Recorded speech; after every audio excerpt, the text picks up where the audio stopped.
ndaphiwa bafethu. That thing iyabonisa bafethu, everything esiyenzayo there are people who are there abahleli bafethu for ukuthi bakumele ukuthi usipani sakho mawusikhiphe bakwazi babuye nabakusupport. Uyayibona into leyo, because not everyone egamini uzokuthanda, not everyone egamini uzokuthanda, but bakhona laba ababekele wena ukuthi wena mawusukhona bazoba khona for ukusupport. Uyayibona leyo nto leyo, because everyone bafethu une supporting system yakhe. Uyayibona leyo nto leyo. So ingawo ngisitsho bafethu ngisithi mina I truly happy ukubona lady la ekhona today. You understand? And I'm truly happy ukubona iMajor League imsupporta, imbonisa uthando bafethu. But I always like mfaka amanye amavideo just to show ukuthi no, lento engikhuluma ngayo ngiyayazi, ngiyangithola. I have done research yami ukuthi iMajor League yaspana nento yaphiwe kakhulu.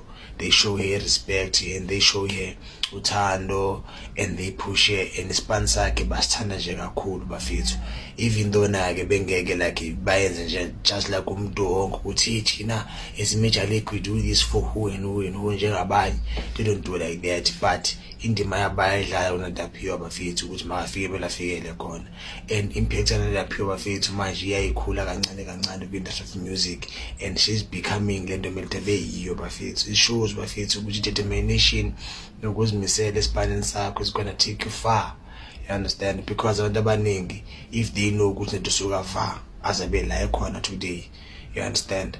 Like umntana osuke eKZN bafethu ezame pusha ntsola eshaw music sort of igwitch if I'm not mistaken emaklasini and all those things, but today like he's a superstar, wenza izinto zenzeke, uyabhukhwa and wenza imali and ifamily yakhe yaphila ngaye and all those things. Yayibona loo nto le, from nothing to something. Shows bafethu ukuthi uzimisele into oyenzayo automatically uzofika emele ufikele khona, but if azimiselanga ngeke ufike lapho kumele ufike khona.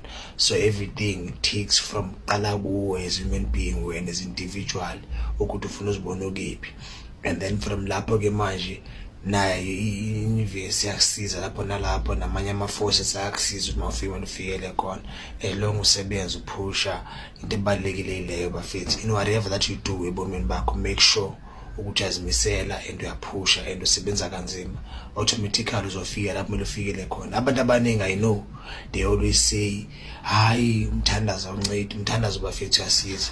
If you keep on praying, working hard, kumele uzibalansise lezi zinto lezi. You understand?